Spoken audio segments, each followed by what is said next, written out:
Hi, this is Tamara from mooglyblog.com, and in this video, I'm going to be demonstrating how to make the Cobblestone Stitch Pattern. I will be using Lion Brand Yarn's Touch of Alpaca and a Furls US N hook, which is a 9mm. I will be demonstrating this stitch, and then I'll show you a fun pattern that I've recently used it on. So let's go ahead and get started. Here we have the Parkway Scarf, which is my most recent pattern using the Cobblestone Stitch. You can see here it's worked in two colors, cream and blush, and they just play together really nicely. You can see more about this scarf if you follow the links in the descriptions. You can see it's got some fun fringe here, and we can take a closer look at that at the end of this stitch demonstration. So let's get back to the cobblestone stitch itself. Okay, so I've started with a slip knot on my hook, just as I normally would for most stitch patterns, and then I'm going to chain a multiple of 3 plus 2. So that means I count several multiples of 3, however many I need for my project.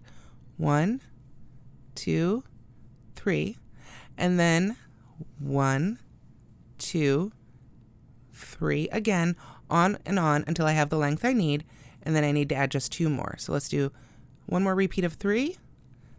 There we go. So we've got 3 multiples of 3. Then we need our plus 2. So 1 and 2. And then we're ready to begin crocheting our first row. What we're going to do is skip the chain closest to the hook. I like to crochet into the back hump of the chain. It's just personal preference. If you prefer to crochet under the top 2 loops, which is I suppose the more standard way, then you can. It's totally up to you. So going into that second hook, I'm going to work that second chain, I'm going to work 3 stitches all in that same chain. First a single crochet, then a half double crochet, right back into that same chain.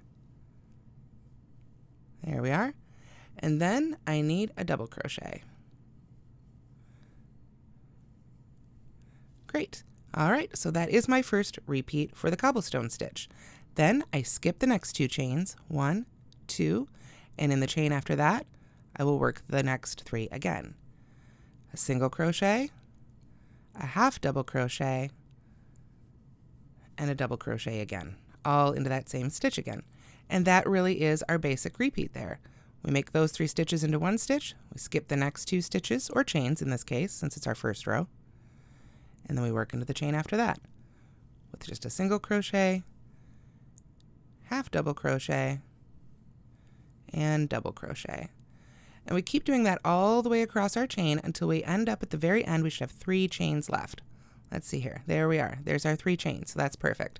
So we skip those next 2 chains, just as we've been doing all along, and in the very last chain, we'll just work a single crochet to finish it off. Like so. So that is how you make row 1 of the cobblestone stitch.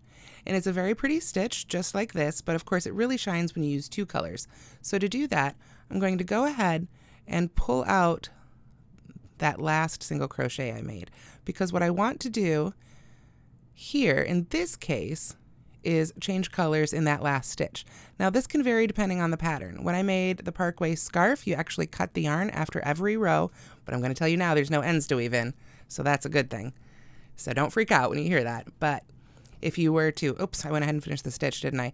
If you were to work something where you weren't cutting the yarn every row and you were changing colors, you'd want to go ahead and change it on the last stitch, probably like this. So I'm going to go ahead and pick up my next color, color 2, and you can see I've pulled up my loop, and to finish this single crochet, all I have to do is yarn over and pull through. But I'm going to do that with my new color, just to make a really nice color change there. And that just makes the color changes a little bit cleaner. Now, from there, let me find my working end there. We're going to chain 1 and turn and go right back in that very first stitch, the one we just made, and work our repeat again. Single crochet, half double crochet, and double crochet, all in that first stitch. And then we just continue our repeats. We're going to skip the next 2 stitches, which is a double crochet and a half double crochet, and work in the single crochet. So that's an easy way to think of it too. You just want to work in the single crochets once you make row 2 and on. So that's our same repeat again. Single crochet, half double crochet, double crochet, all worked into that single crochet stitch there. So we do the same thing again, skip 2, come to the next single crochet, work our repeat, single crochet, half double crochet, there we are, and double crochet again. And then, of course, we're at the end of our little swatch here. So I'm going to skip those 2. I've got that first single crochet we made right at the beginning. Might try to hide there. You gotta look, there's your double crochet, your half double crochet, so that's going to be the top of our single crochet. We want to get under both of those loops. There we go. And make that final single crochet. And of course, at this point, I could switch back to white and keep going, but every row really is the same after this.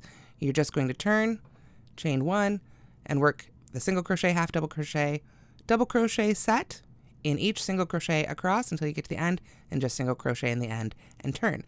Let me show you that scarf again so you can see a little better how it looks all together. Here we have the Parkway scarf. You can see I've just worked back and forth in rows. It's just that single crochet, half double crochet every time, back and forth, across and across. And then at the end, of course, I just capped it off with a little bit of single crochet at the top and bottom.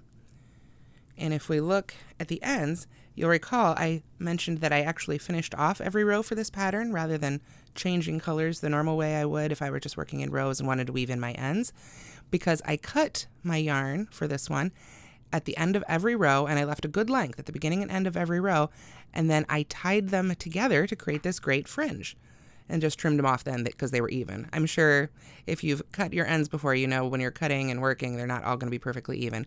So it's helpful to lay those out and cut those all together when they're done. But you can see I didn't have to weave in a single end for this pattern, and it really shows off the cobblestone stitch beautifully.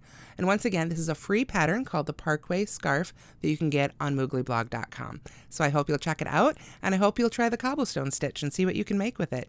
Thank you so much for watching. If you've liked this video, please do give it a like and subscribe to our channel, and we'll see you next time.